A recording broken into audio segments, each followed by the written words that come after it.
So the second game we're going to talk about on this podcast is Alhambra. Designed by Dirk, artist is Jörg Asselborn, Joe Hartwig, and Christof Tisch, and it's published by Queen Games. So I'm not going to go over many of the rules for Alhambra. Even though it's a simple game, it has been out since 2003. I mean, it's been out for a while. Did it win the Spiel? Yes. It did. Yeah. So everyone pretty much knows how to play Alhambra other than some of us at this table until recently. But basically you're trying to build your Alhambra, which is your palace. Yeah, your palace, and it's basically just different tiles, and there's a board out in the middle that tells you how much you need to spend of a certain color to buy it, and there's a display of cards that you can grab cards from, and the cards are basically just numbers, and if you grab colors. In colors, yeah. So you can grab up to 5 points in numbers, or you can grab one card that's 5 or higher. So you can grab a 9, or you can grab like 2 1s and a 3.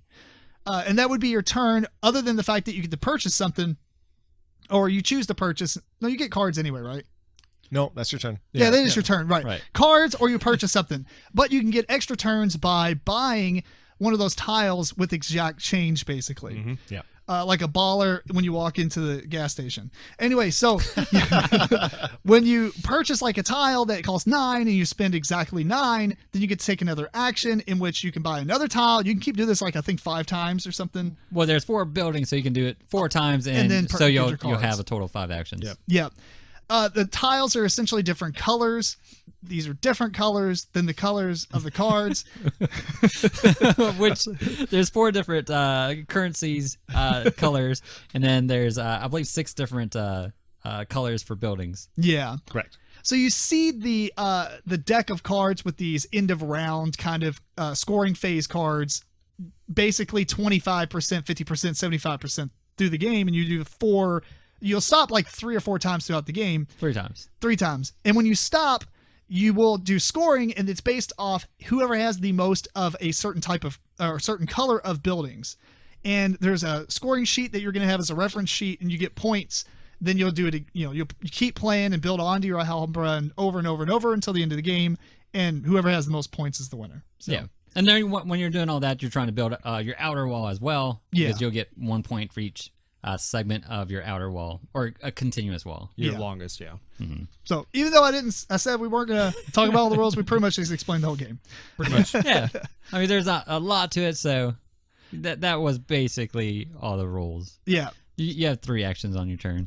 So I guess the only other thing, maybe I missed it too, the third action you can do is to redesign your Alhambra, which is to move stuff around. Right. Either switch one from your reserve, or put one that's in your reserve onto your board, or take one off. Yeah. I believe.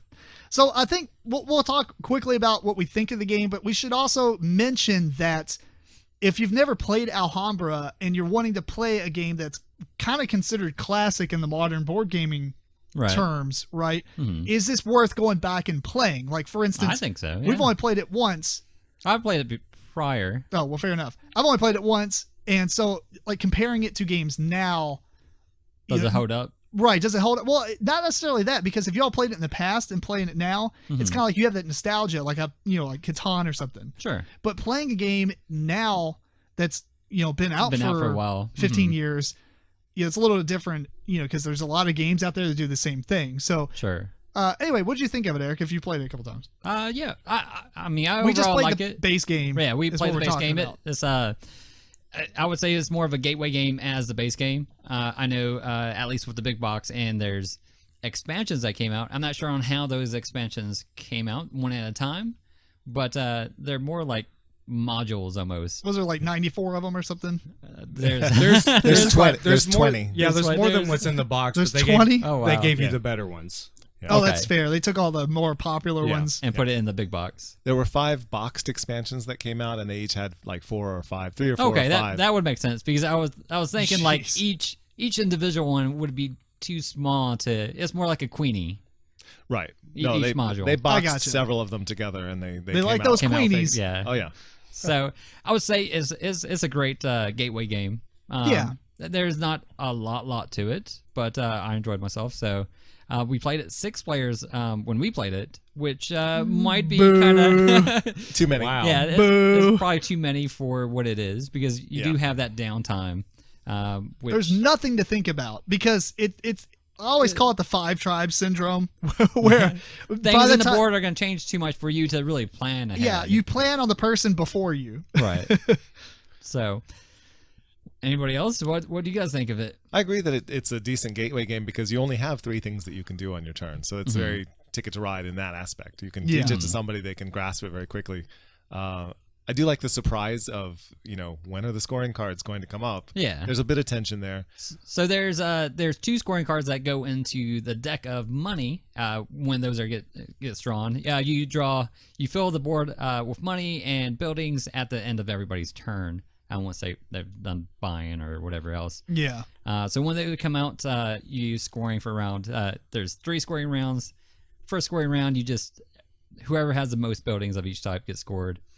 During the second scoring round, the first place and second place gets points, and then the third scoring round, you do first, second, and third. And I believe you do the last scoring round once you run out of money cards. If I'm right. Yeah. Either way, I didn't mind the scoring because it does, even though Or building cards. you get like Yeah, the tiles. same That's what it is. early in the game, you're like, I don't want that, brown building or red building because everyone else is going for those 2 colors. Mhm. But then it's okay to get it because you won't score it now, but you'll score it possibly next to Later. Mhm. scoring you phases. can build upon it. Yeah. So it is a game about efficiency. It's also a game about luck. Yeah, there is going to be some luck involved in which buildings come out, what kind of money that you have. So there is luck factors in it, but it is, being most efficient is going to definitely help you because you get those free actions for, paying exact change. Well, yeah, 'Cause you but don't get change. you can't really control the efficiency though. To some extent you can because I mean, you could hold off and just keep drawing cards and cards and cards. right, but there is also a downside to kind of holding off as well. So you're gonna have to play both sides because the more you hold off, those scoring rounds can happen early on, Right. and you're not gonna score anything because But you have that's a what lot I'm of money, saying. but no You buildings. kind of ran into that problem too. I tried that the last time we it played. didn't work. I thought Yeah. I'll just draw cards, and then I'll have this amazing turn where I do 5 things. And it never worked out. Right. I never got to do more than 2 things One or ever. two, right? Whereas, and maybe not even 2. It was ridiculous. whereas I would play, and every turn, I would just be able to do 2 rounds of stuff because I would have exact change. Oh, look at that! Conveniently. Serious luck involved. And So yeah, the game is okay. Yeah. As a gateway. as a base game as well. I know you've played with a lot of the modules and expansions. yeah, I have to play with the modules and expansions to make it interesting at this yeah, point. get enough where it's working your brain a little bit more. Yeah. Yeah. I mean, that makes sense because like we talked, it has been out for a while, and if you compare it to games around the early 2000s era, I mean, it is fantastic. I mean, it makes sense why it would win an award for its simplicity and stuff because Ticket to Ride, the difference is Ticket to Ride still has that interaction that some people still don't even like because it's like, oh, I don't like the fact that you just blocked my entire thing. Now I'm done. Whereas in this game, not that we do but casual people or people who don't play a lot of board games might, be inclined to just give up because they were building these 2 routes that required this one space and you just took it. Now they have to go all the way around and then they're going to get complete negative points. This one is just, oh, you bought it before me, but I can probably just buy something else. Yeah. Yeah. I mean, you should probably keep in mind what other people have and know which buildings are. That's true, but it's less better buy for you. frustrating for casual, gateway gamers. Sure. It's a pleasant, very beige experience. Very, very beige. So I will itself. have a little gripe on the colors that they chose to do because Beige. there's besides that They pulled off a Grand Monuments Right, there's Mayfair style 4 color system. there's 4 different currency colors, but 3 of those colors have a pretty direct correlation to the building colors. There's a currency that's blue, and then there's a building that's blue, a different color blue. Light blue. Yeah. It's And then- slightly lighter blue. And there was I think it was a purple or a red and a green. That was the currency was green and a building was green. So I wish they kind of use more different colors or vibrant colors or something else. Right. But other than that, I mean, I thought it was good. I'm looking forward to playing more of the modules and stuff. What about you, Matt? Oh, I like it. I haven't played it in a few years, but I played it with the kids. They enjoyed it a lot. So Yeah. it was like, it's easy. Yeah, it's a simple concept to grasp. Simple game, but they had a lot of fun with it. So Yeah. Well, I'm sure we'll bring this one up more in the luck discussion later in this episode. And yeah, anything else? No. That's it. George, what's your favorite module that you can remember? I think I like the treasure chests, but I can't remember exactly how they work. I just like Treasure chests are always nice. That's right. You have a treasure chest and you get little gems that go in it, and they're nice. That's awesome. I want to play this one. That's what we're playing next time we play this, is add the treasure chest. All right. If it's in that box. I think George, he had a list or something that he had like 3 of them that he always played with. No, yeah. no, it's like 2, 6. 6? Yeah. Wow. So I want to add a lot. Yeah.